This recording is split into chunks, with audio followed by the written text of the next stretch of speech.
welcome back to Quarantine Conversations. I'm here with a very special guest. He's done puppetry for some incredible projects like Beetlejuice, Team America, Men in Black, a bunch of Muppet projects, and he played one of my favorite characters growing up, Timmy the Tooth. It's Mr. Kevin Carlson. How are you? Hello, Wesley. Good to see you. Good to see you too. How are you holding up during all the quarantine business? Yeah, well, I'm in my garage, which is, it's kind of nice to have a little separation from the wife. No, I love her, but it's like after, what has it been? Three weeks now? It's like, she looks to me and goes, "Don't you have someplace to go?" "I'll be in the garage." So yeah, no, we're doing okay. I have two older sons who, don't live with us anymore. So it's just us, and, we're doing like everyone else is doing, just, adhering to the policies and just trying to get through it and know that it's going to end, or it's going to change, but it's going to be better eventually. Yeah. Just got to keep ourselves busy in the meantime, doing what we're doing now, just whatever to get by. Right. Stay creative and do a lot of Zooming. Yeah, definitely. Still trying to figure out the Zooming sometimes, but yeah. I think we're good. So to start it off, you've done so many things over the course of your career that it's hard to pinpoint what to talk about. But I was going to start by asking you how you got your start, how you got into puppetry and how you really broke into the business. Well, I was fortunate. In my high school, we had a theater department, and I was doing characters. So I've always been kind of a character actor. And I fell into puppetry watching the Muppets. The Muppets were on, every Friday night, and my friends would call me and say, "Hey, let's go out and do stuff." And I'd say, "No, I'm going to stay home and watch the Muppet Show." And I was so intrigued and just entertained so highly about the Muppet Show. And then realizing that those guys are actors. That you don't see their faces, you just hear their voices and the characters that they're portraying. And it just totally ignited a fire in me. So I got some puppets and started practicing puppets and getting better. I mean, it's like playing a saxophone, you can make sound, but can you make music, So I took it to heart and was doing birthday parties and just kind of got my first actual professional gig demonstrating puppets at a mall. Wow. A church puppet company was selling puppets that they were manufacturing. And then they had guys like myself would demonstrate them in the mall. So I had a small little stage and people would walk by and I'd harass them and they would watch them. And I would sell a few puppets here and there for them. But that was my really actual first professional gig. But then I hooked up. I've been doing puppets, for a long time. And then when I was in college in California, I saw a billboard that Sid and Marty Krofft were looking for puppeteers. And I remember one of those, signpost moments in your life. I was late to class, and so I'm running up the stairwell, and the bulletin board was like on the turnabout, and I saw a picture of two hands talking like this, and I thought, oh, that's kind of what I do. And then I'm late to class. I don't have time to read it. So I started to go up the stairs and I thought, wait a minute, that's a sign. So I went back down and read it. And it was an audition for a workshop that Sid and Marty Krofft were looking for puppeteers because they had shows. They had the Barbara Mandrell show going on television, and they had these other shows that they needed puppeteers. And so it was in LA, and I live in Orange County. So it was a 50-mile drive to get to the audition. And I got in. Wow. Along with 25 other really gifted puppeteers. A lot of my colleagues are still working today. So yeah, that was the real start. And just recently, Sid and Marty Krofft got a star at the Hollywood Walk of Fame, right in front of the Funko, in front of the Funko store. And so that was kind of fun. I got to see them. And what's amazing, Sid Krofft he's almost 90, or maybe he is 90, but he looks like 49. He's amazing. Yeah. So hopefully puppeteering is a good thing for longevity. Yeah, he's still doing stuff too on Instagram Live every Sunday. Yeah. He goes on there and tells stories and stuff. Yeah, it shows his goldfish. I love that. Yeah, we did another video about their theme park that they had here in Atlanta. Have you ever heard about that? Yeah. In fact, some of my colleagues actually worked there. Yeah. Yeah, I know Steve Whitmire used to work there as a Right. puppeteer, and then I'm sure a bunch of other people too. Yeah. Tom Fountain. I think Sandy Grin may have too. But Wow, yeah, a bunch of guys. it's kind of incredible because it was only open for like 6 months, and it definitely made an impact. Yeah, but it tanked, right? I mean, they couldn't get enough people to go. Unfortunately, it didn't go over too well, but it looked awesome. I'm trying to where did you go from there after that workshop with the cross? I know you did Pee-wee's Playhouse was probably one of the kind of close to being one of the first things, right? That Pee-wee's Playhouse was probably the biggest and the most impactful kind of gig. And I had such a good time, and the creativity on that show was great. I mean, the artists, Rick Heitzman and Wayne White and Gary Panter, who designed the sets. And then Paul Rubens, I mean, he's just super funny and easygoing. And what I love about Paul is that, he's Pee Wee Herman, and he's just so big and animated. But when he's normal, he's just kind of like, laid back and like, okay. Because I played Conky the robot, and he would say, okay, Conky, I want you to roll over here. I'm going to come around, and then I'm going to pull out the secret word, okay? And then, the camera would start to roll, and then you'd watch him wind up into his Pee Wee Herman. It was like, and then he would just go. And the nice thing about that for me was Conky has, the helmet that I wore was about this big or so, and it was a glass screen in front. And so I would just sit in there and I could just watch all the departments working, the art department, the set decorators, the lighting department, the camera department. And so I learned so much from being just on set, in the middle of set, watching everything and how it worked. And that was very valuable. In fact, one time, the glare from my window of my mask was shining too much. And so one of these grips came over. He forgot that I was inside, and he started spraying the screen. And I was inside and going, dude, I'm in here. Dude, stop. Because that's poison. The stuff they spray, that dulling spray, is like it's an acrylic, really powerful. So I was sick the rest of the day, and I couldn't take my helmet off. I needed someone to help me because I couldn't reach it with the arms. And so I take my helmet off. I can't breathe. But I survived. That's a horror movie right there, being trapped in the Conky the robot costume. Sometimes they'd leave me in there, and they'd all go to lunch, and they'd leave me in there. I go, yoo-hoo, I'm in here. I need help. That's awesome. How did you get that gig? Did they held auditions for? Yeah.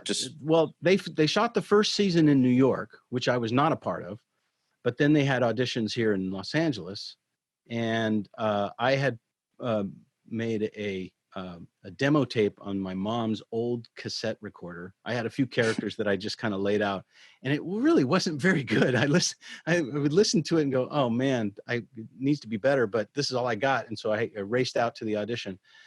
And I remember I was with Paul and Missy Vaughn and Steve, the producer, and a couple other guys or whatever. And they said, well, and Paul goes, well, do you have a tape? And I said, yeah, I have a tape. I put it in the player, and I think Paul was working the boom box or whatever, and he was listening to it and goes, oh, And then there was a moment where it was like, do you mind if I fast forward? I went, gosh. Oh, no. Oh, no. Then I said, wait, listen to this one voice that I do. This is kind of, it might work for, something. And it was for Flory. And, Flory, she's way down here. Hi, Pee-wee. So it's a real gravelly, low, froggy voice that, and I made him listen to it. And I saw his kind of eyebrows go up like, oh, because he had the character Flory, which was going to be, introduced at this new season. So I got the gig, and I was just thrilled. And then Rick Heitzman, who did Mr. Window and also, was one of the set designers and artists, and he did the flowers and stuff like that.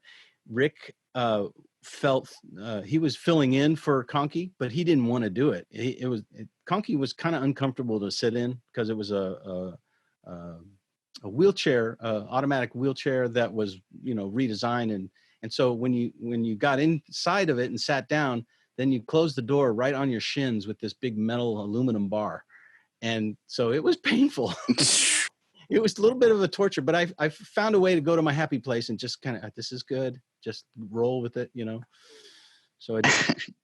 Wow. That's not for anybody who has trouble in enclosed spaces, I guess. Yeah. And you got to hand it to all the character actors that wear costumes and don't have, much vision and whatnot. Yeah. Yeah. So one of the things too is that I was on the Muppet Show on tour, which was a touring version of the Muppets where they were full body costumes.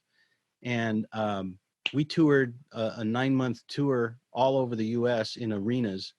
And that's where I met my wife. And my wife actually played Miss Piggy. And she had to, Miss Piggy's mouth was like this far away from her head, right? And that's where she would breathe from. And then she had to close it when she wasn't talking. Oh my gosh. That was the only way she could see and breathe. She was amazing. And then she was a dancer who just, made Miss Piggy, really work.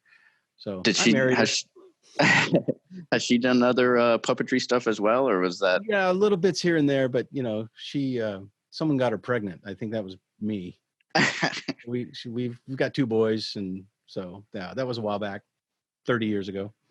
That's fantastic. As far as the Muppets go, you also worked on, I don't know if this is the first Muppet production you did, but it's got to be close to it, I would think. The Muppet Vision 3D, which was the last project Jim Henson directed. Yeah, and that was a great experience because they shot here in LA, and it was right when the Muppets were selling to Disney. Yeah, and so.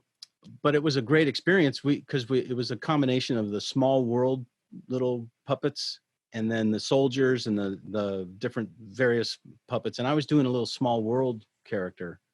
With the 3D camera at that time, it was this giant behemoth refrigerator-y thing, just gigantic thing. But we did it. We were doing a little dance, like the finale sequence or whatever.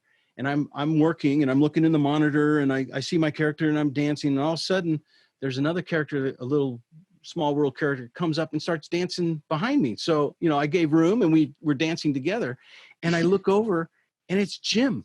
Jim had got out of the director's chair, grabbed one of those little puppets and started dancing right behind me. Wow. I was thrilled. I mean, it work with the most revered puppeteer in the world. And then to be working with right alongside him, it was great. That's incredible. Did you have any good talks with him or anything, or were you kind of oh gosh, don't want to screw up, gotta right? In fact, I think I said, gosh, I think I might have screwed up, and he goes, well, I'm gonna have to kick you in the shins then. Yeah, but he was a great director too, just soft spoken and just so matter of fact, and wanted you to be good. He just knew how to pull that out of you. So I have much love for the guy.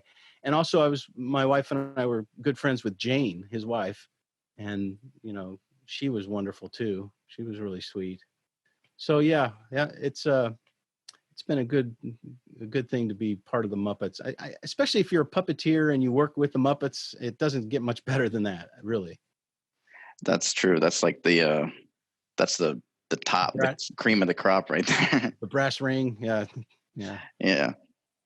What's it like with the Muppets? Because I know they've been through a lot, different ownership and just different projects. They don't necessarily, it's not a constant thing, but then they always call you back for, we're doing this now, or we're doing that now. Right. What is that like? Is it? Well, I still think they're finding their way. I think, because Disney owns them now. And the players, they've kind of switched off. Frank Oz doesn't do it anymore, so Eric Jacobson does most of those characters, and Matt Vogel is doing multiple characters, and Bill Beretta too. I mean, he's doing Rolf and Dr. Teeth and Pepe and all those, and they're raring to go and do stuff. But Disney's, you know, I don't know. I think they're still trying to figure out how to really portray them and keep them relevant. I think there's a lot of turnover in like the developers who create shows and things. And Bill was telling me too that he was pitching a show to them, and the young development executives were, well, we don't, the Muppets, what are those? I mean, they weren't aware of the Muppets history. And so it's really hard to convince someone to buy a show about the Muppets if they don't know anything about them. Yeah. And I think there was just a lapse of time where there was a German company that owned the Muppets, and there wasn't much that went on. It was kind of slim pickings. And then, you know, the Hensons bought them back, but they, you know, Brian and Lisa, they didn't really they wanted to do different projects without those characters. And Jim's plan was to have Disney really get behind those characters and lift them up and carry them into the next generation. And that's still going to happen, but it's just not happening as fast as everybody would like, you know? Yeah, I think it's so hard because Jim was such a champion of those characters, and right. he got them, and like all the guys working on them back then really got it. And it's hard to, I guess it's just hard to explain it to people who don't get it. And I don't know, it's just different now. It's hard to keep it the same. And, you know, there was a time too, we shot the first Muppet movie with Jason Siegel, right? And there was kind of a crowd scene, and I was part of it. And I remember it was like one of the first few days of shooting. And so I was doing like the Swedish Chef or something next to Gonzo. And the focus camera assistant, focus puller guy, he goes, what's that blue guy's name again? And I just was like, dude, it's Gonzo the Great. How can you not know that? And that was kind of everybody really kind of, it was almost insulting a little bit. I mean, I know the guys, the core guys who do, you know, those characters were just kind of shaking their heads like, is this how it's going to be for the next month or so? You know, trying to convince these people that these characters are, you know, they're relevant and they are funny and entertainers.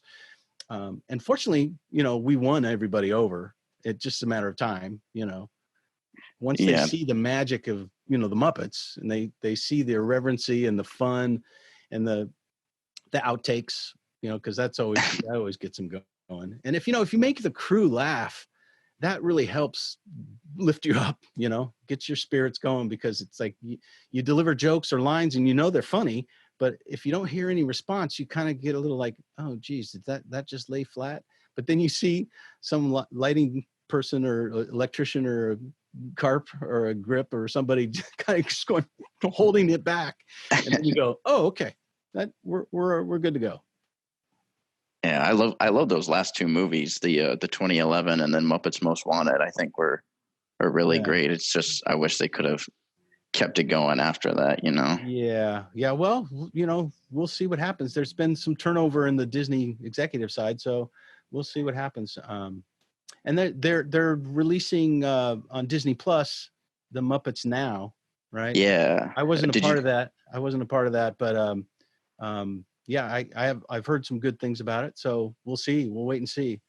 You know. Hey, that's good to know, though. That's exciting. I'm happy with whatever we can get Muppet wise. I'm always happy for it. Right. Yeah, me too. We did the live at the O2 Arena in London a couple of years ago. Yeah. And you can't believe how awesome it is to be performing for 10,000 people in the arena.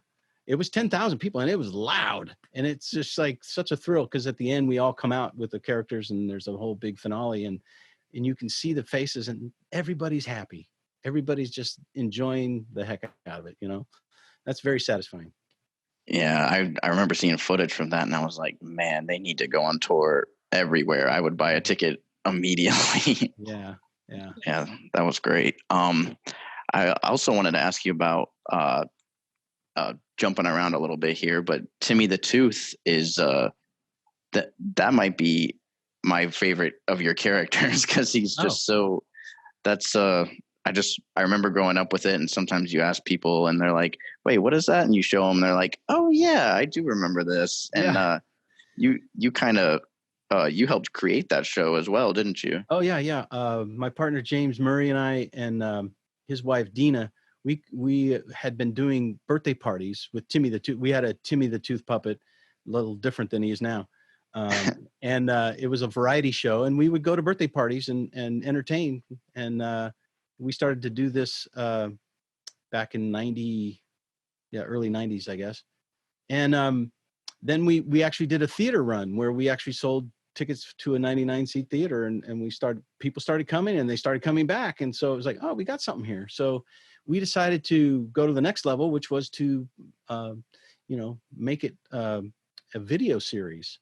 And this is the time when Barney was doing big business, and Disney and Universal and Paramount and 20th Century, they couldn't figure out how Barney, nothing, nobody, no connections to any studios, was selling all these videos.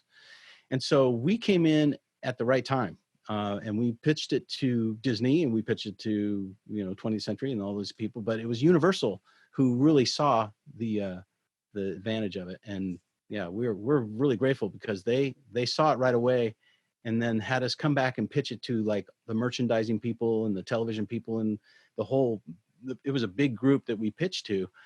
And so we were very fortunate that they stood behind us, and we did 10 half-hour videos. And the nice thing about home video is that you're not subject to like broadcast, like for television, 22 and a half minutes is really the format, and then the rest is commercials to 30 minutes.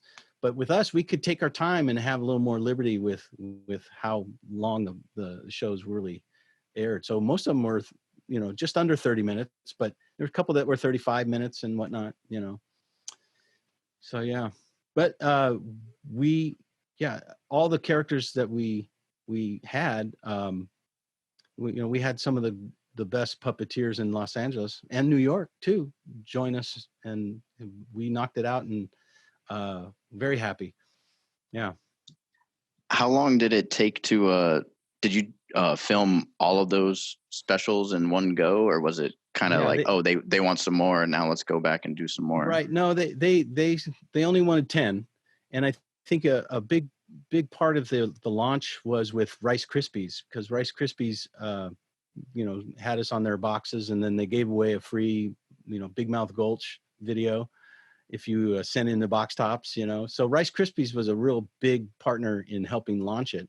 And then Blockbuster got a hold of it, and Blockbuster was able to take advantage of children's entertainment that parents could be proud of, or not feel like they're getting something that's not healthy for them.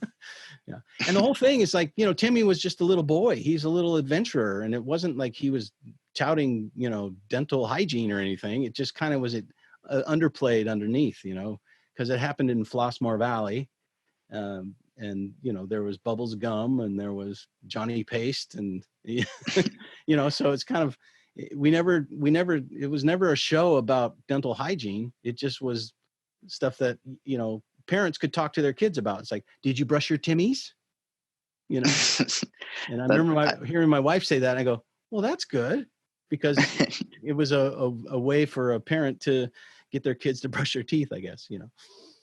So I think that's one of my favorite things about it, is that everyone is kind of dental based, but then the show itself isn't. It's right. Not that much about brushing your teeth or Yeah. dentistry at all. It's more like all sorts of crazy adventures. And I get fan mail too, or people write in and say, "Oh, I love Timmy the Tooth, but I didn't like the Cavity Goon. He gave me nightmares." And my partner James Murray, he was the guy who did the Cavity Goon. And he had that signature kind of thing. And he was a little creepy, but then we had Sweetie, who was kind of softened him up a little bit as a sidekick. And Sweetie was performed by Bruce Lano, and Bruce is just a hoot. He's a funny guy, and Sweetie's just really, she softened it up to make it less scary, Yeah, you got to have a goofy sidekick for the the bad guys. Those are some of my favorite character designs too in Timmy the Tooth. Those are. Oh yeah. We were so thrilled. Drew Massey drew kind of a few character designs, and then when we hired Bob Fapiano and Lisa Buckley, they took it to the next level.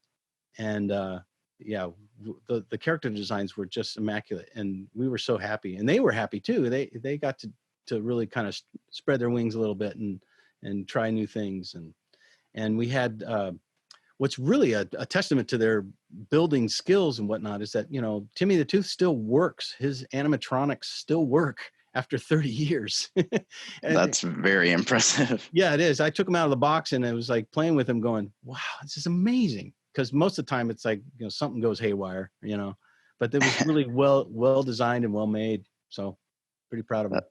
That's incredible. Have you guys ever thought about doing more Timmy the Tooth stuff over the years, or bringing them back at all? Yeah, I mean, MCA Universal pretty much bought it from us, so we're kind of encumbered by them. So they still own Timmy the Tooth then? Yeah, and then they got bought out by Seagram's, and then they got bought out by NBC Universal, and so there's been some change of ownership, and I don't. They missed the boat as far as it was a VHS format. But had they switched it to DVDs, they probably would have kept it going, So we were kind of upset when they did that. But we also were looking to do new projects, and we still develop and create new puppet projects and different things and try to keep it, relevant. And so, yeah, well, we're still in the process of contacting people at Universal, trying to get them to recognize that this could stream really well, for kids. Yeah, and they already got 10 episodes right now that they could put up right away if they wanted to. Sure. And nobody has a VHS machine anymore, so it's like yeah, it's a little harder now. Yeah. I wanted to ask you too, I bet, about some other projects you've done. I know Beetlejuice was one of them, and I'm a big Tim Burton head, and I know I'm guessing the giant snake, that's you? Yeah, that was the banister that became the snake. Mm-hmm. Yeah. Well, the cool thing about it is that the snake was more of just a aluminum frame. It wasn't textured. They were doing that all in post. So we were puppeteering an aluminum frame.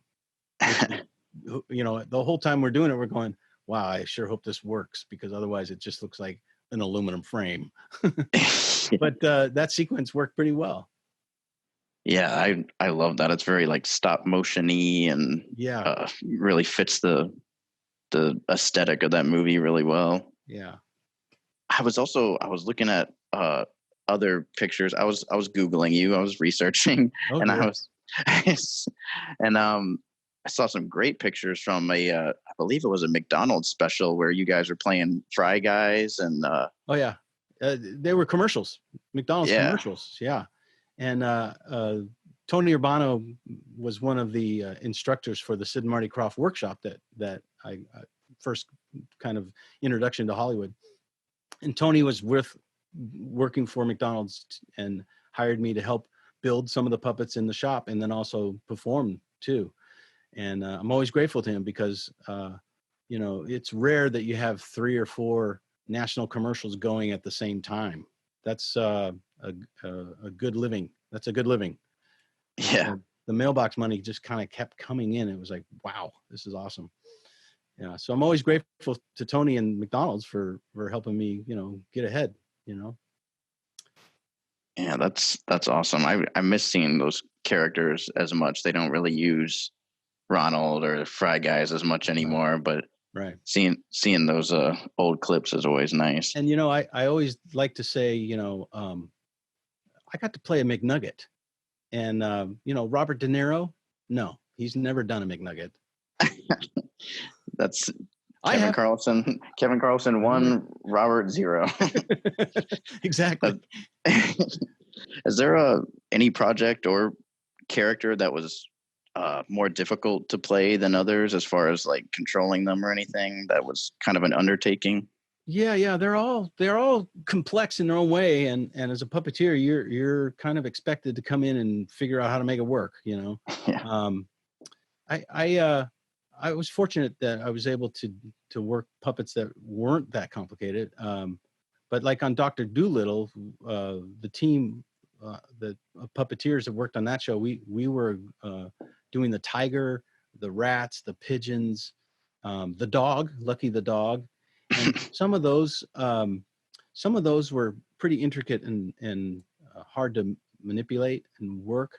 But what's really cool is that when you're working with a team of guys who you know each other pretty well, and women too. I mean, it's like if puppeteers working together can really make a performance really work, but you really have to work together, to really, you have to rehearse and really kind of know each other and to get to what they want, I'm really proud of like the pigeons in Dr. Dolittle. You can't tell that they're puppets.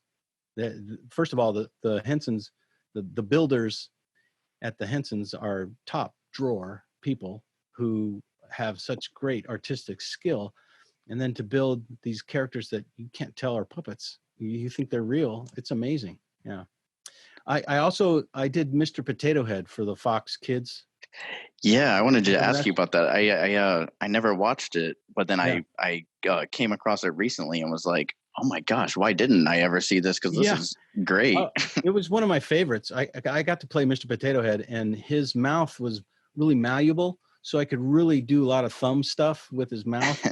And the character, it was just super fun. What was really memorable for me for that show is the fact that it was written so well. We do a table read, and we were just like itching to let's shoot this. It's so good. We don't have to like do much of to try and help it along. It's like it's funny to begin with, and once we got going, we had a blast. A lot of people think that maybe it's easier to do puppets. No, it's challenging. It's challenging. And there's a lot of tricks and things. And a lot of like the production had to really, it was funny because we were able to help the production. No, everybody needs to be standing and working over their heads. So the sets kind of need to come up, and we're just helping them along with how to capture the puppets and not see people's heads and arms and whatever's, So we were able to help them make the production work. And it had one season on Fox Kids, but then Saban bought out Fox Kids, and then they didn't want to pay residuals, so they just canned it, I guess. If you ever catch them, though, they're really amusing. I thought they were great. They were like, the content was like they go to the fence, but not go over, So it was like, ooh, a little salacious, but not really, That was fun. I think there might be a few episodes of that on YouTube. I can't remember. There's definitely some stuff on there on YouTube though of Mr. Potato Head. Yeah. But there's not as much of Timmy the Tooth, however, though, which I was kind of surprised by. There's some promos, but I don't think there's any full episodes on YouTube. No, there's a lot of. I tried to post a full episode, and YouTube, the copyright. There's an encryption or something that's like. Yeah. Oh wow. So yeah, I gave up on that. I even tried to put just a small clips, and they wouldn't let me. But that's we'd like to just have them streamable. Yeah, that would be nice. I think that's the next thing we need to push for. I know people are pushing for getting the Muppet Show put on Disney Plus. We need to get Timmy the Tooth put on. I guess it would be the Peacock streaming service they got coming out. Sure, why not? I mean, they're going to need content. Yeah, might as well. Well, we have a little bit of a correction here. Apparently, Timmy the Tooth is streaming on Peacock, the new NBC and Universal streaming service. I don't know if it's available for everyone yet, but I know Xfinity customers have Peacock for free. And if you say Timmy the Tooth into your remote, it'll bring it up, all 10 episodes, and you can watch Timmy the Tooth right now. I was surprised. Kevin was surprised. And now we can all enjoy some Timmy the Tooth. Now, let's get back to our program. I got a Instagram guy contacted me, and he's got a tattoo of Timmy the Tooth on his arm. Wow. I'm thinking, well, that's a legitimate fan right there. He's the real deal. That's dedication. Yeah, that's dedication. And the problem is it doesn't really look like Timmy that much. It kind of looks like a block of chalk. Oops. But he's happy, and he continues to seek out, he sent some fan art too, which is like really fun to see fan art of Timmy the Tooth and Flossmoor Valley and, that sort of thing. That's awesome. It's wild because back when Timmy the Tooth started, I guess it wasn't as easy to say, hey, look at my fan art. But now here we are 25 years later, and it's like, oh, people can just send me stuff now. It's pretty wild. It's fun. Yeah. Well, we're working hard to try and make it come back in some way or form or another. We originally were going to do some sort of spoofy thing, but we decided, okay, no, let's keep it legit so that we can, possibly stream it and get it going again. Because they've got all the assets. Universal, they do. So stream it. Yeah, there's no reason not to. I mean, you can never have too much kids content up there, so I definitely think it would do well now. I agree. But wow, I appreciate you taking the time with me, and I know speaking of Timmy the Tooth, we have a special guest that you said might be there, might be able to see if I can find him. Yeah, he's somewhere around there, but yeah, we'll be right back with a special guest. Hey, who's there? Hey, hey, Timmy. Wesley. Hi, how are you? I'm doing great. How are you, Timmy? Well, I'm quarantined, but I'm doing okay. How are you holding up? What are you doing while you're quarantined? Well, me and Brush have been like hanging out, watching a lot of Netflix, and just trying to keep ourselves amused. You got any Netflix recommendations for us? Anything you've been liking? Well, none that I can really promote because they're really not for kids. But that makes sense. Yeah, I want to stay pure, for my fan base. What have you been up to? It's been a few years since we've seen you. What have you been up to all these years? Well, I've been writing a lot. I'm writing a feature screenplay, kind of like a 007 James Bond thing. Wow. And it's called Polar Molar, and it takes place in the North Pole. And, of course, I play James Bonding, the lead character. And then Brush plays a evil villain. So it's kind of a departure for him. I was going to say, he's playing against type there. Yeah.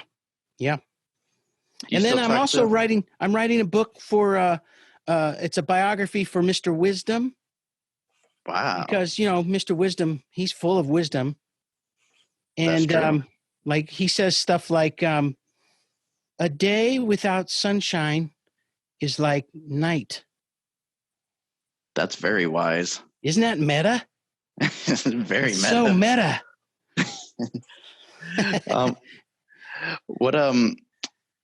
You still talk to anybody from the good old days when you were making Timmy the Tooth? Yeah. Well, in fact, we're going to have a virtual Zoom party with Bubbles Gum and Annette and Johnny Paste and Gil Fish. Remember Gil Fish? Yeah. Yeah. He was on Puppet Greetings for a while. Remember Puppet Greetings? Yeah. So is there somewhere where we can all go and watch you guys hang out? Well, we'll see. Yeah. That'd we be don't great. Like people very much. You've been reclusive lately, huh? Yeah, a little reclusive. Wow. They've been saying, trying to flatten the curve. Well, there's no flattening the curve over here. I've gained about 10 COVID pounds. That's a lot. Yeah. I got to do some extra yoga. Well, I'm getting tired, Wesley. Yeah, this is a big day for you, I guess. It's a big day, and I got to get back to my cooking, making some pasta. I got to get back. So, well, I appreciate you coming out of hiding and hanging out for a little bit. Yeah, came out of my box. You look good for how long it's been. Well, thank you. Yeah, oral hygiene is pretty important. Yeah, and that's the only hygiene you have, I guess. Yeah. Well, it's really good to see you, Timmy. I appreciate it. Hey, good to see you too. Thanks for having me, Wesley. Good to see you. Okay, be right there, Brush. Okay, bye-bye. Thank you for doing that. I appreciate it. You bet. That's fantastic. The last gig series that I did was the Thundermans with Dr. Colosso, the rabbit. Well, I did the voice on set, and then they dubbed a character actor dubbed it, but so it was Gotcha. not as zippy. But I had so much fun doing the character because I got to use a remote, like a futaba, kind of like Timmy's, one of these remotes like this. Wow.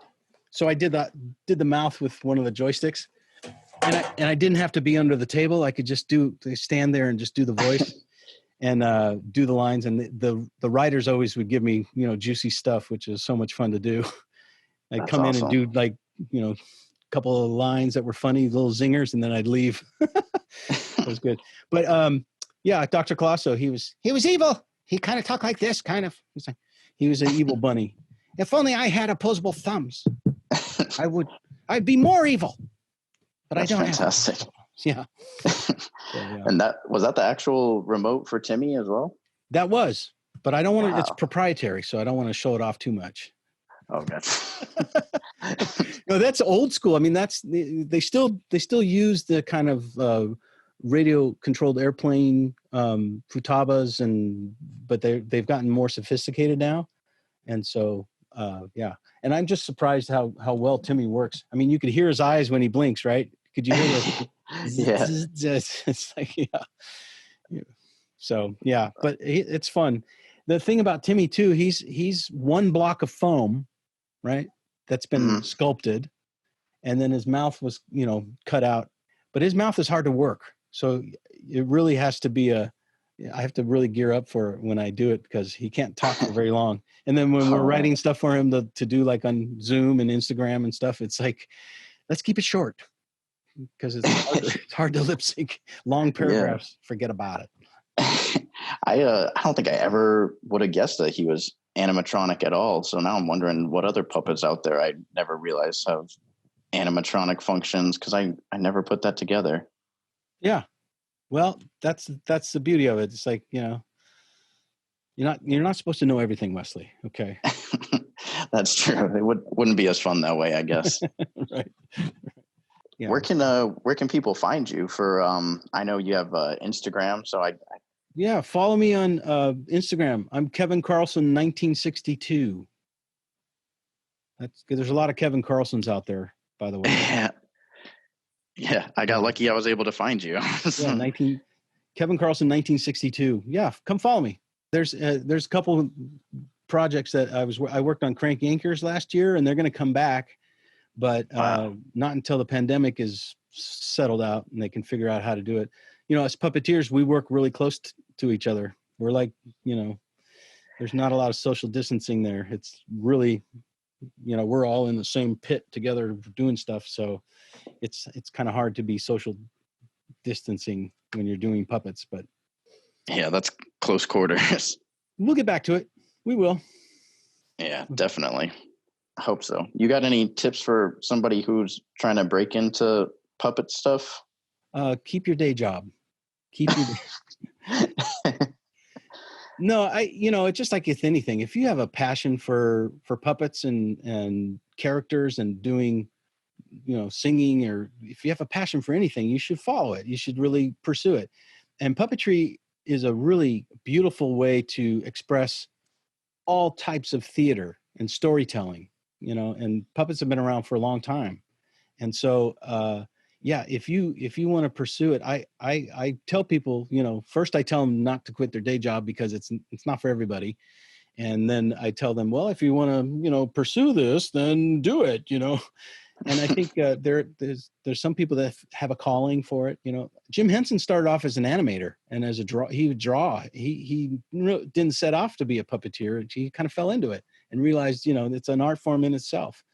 I've talked a few people out of becoming puppeteers only because, they don't have the acting background or the chutzpah, or whatever it takes to kind of do that for people. And being a puppeteer, you have to tap into your inner child and you're just the wacky side of you, whatever, voices and all the kinds of things that you have to do to make the characters really live and breathe and entertain.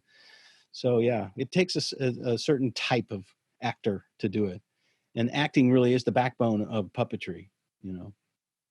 So, yeah, I think a lot of people take that for granted. They don't think of they're like, oh, it's a puppet. They don't think of it's like, oh, that's acting. Somebody has to do all of that. Right.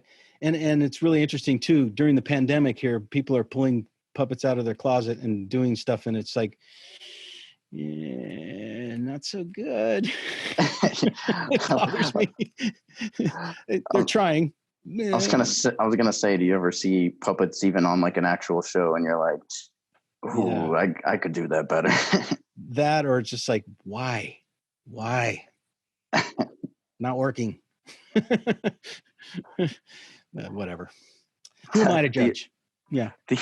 The voice you did reminded me that you also did a character on The Office, on an episode of The Office. Am I right? Oh yeah, Edward R. Meow. Yeah. Yeah, that's a great bit. Oh, I was thrilled. Yeah, I was thrilled to do that. Yeah. Was that another audition kind of situation, or were they just like, hey, we're calling up a puppeteer and let's get them in here? The producer, I had worked with the producer before, and he said, hey, you've got some puppets, right? And I said, yeah. And he goes, well, send me pictures of what you got. And so I sent him pictures, and then he saw the cat and he said, oh, that's perfect. And then I dolled him up as a cat, you know, put a snaggletooth in him and made him more cat-like with whiskers and whatnot. But yeah, that was a fun bit. And it's funny to watch because it's like, it just comes out of nowhere, you know? It really does. Yeah. Was that cat used for something else before, or was it? It was one of our workshop puppets who we practiced with, and also we would hold workshops where bunch of puppeteers, we get together and entertain each other by keeping our chops up, you know, because it's physically demanding. You know, you got to keep the muscles going, and it's fun. And we do improv games and do monologues, and we would lip sync to songs. I think if anybody's going to start puppeteering, get a song that you really like and then make it lip sync to it with the puppet, because that'll tell you if you can do this or not, you know, and you find ways to make it really look like this character is actually doing the song, you know? Yeah. That's fantastic. Who knew that cat puppet in your garage would end up being a character on The Office? So do you make a lot of your own puppets then, or all of them, most of them? To be honest with you, no, I don't. I've made a few, but I leave it to the professionals, the guys that know how to make puppets. They're artists in their own right. I mean, you know, not only do they have to look good, but they have to function, you know? And so my problem is that I just don't have the patience to finish and make them look really great. So yeah, okay, I'll show you. I have one that, it's so stupid. It's like, I mean, you know what I mean? It's like, I can't really do much with this guy, but I just had a whim one day and I thought, I'm going to just start making puppets. And I started making this guy, and kind of looks like Brad Pitt, kind of. No? Yeah, not too shabby. Yeah, it's just weird. Like, you know, puppets are fun. And then, you know, I have a lemon tree, and my lemon does funny things like this. Yeah, see, we're gonna take the break. See, yeah. That's pretty good. I noticed you still got a Timmy the Tooth doll too. I couldn't find mine. I know I had one, but he's up there. Yeah, I gotta find mine at my parents' house somewhere. I know I must have it somewhere. Yeah. That's great. So this has been great, Wesley. Thanks for having me. Yeah, well, thank you so much for doing this. I didn't even realize how long we've been on, but I appreciate you taking the time. Well, yeah, I got nothing else going on right now. Yeah, I guess most of us don't have too much going on. It's kind of tight right now. Not much going on. Yard work. I have a lot of yard work I got to get to. Yeah. Well, I appreciate you taking the time. I look forward to whatever's coming next. Hopefully everybody can get back to doing what they're best at soon. Great. Yeah, me too. All right. Well, I appreciate you talking with me. Great talking with you, Wesley. And there you have it. That is Kevin Carlson. I'll leave the link to his Instagram in the description below, as well as a link to our Twitter and Instagram if you'd like to follow us there. I want to once again thank my guest, Kevin Carlson, and I want to thank viewers like you for tuning in, and we'll see you next time.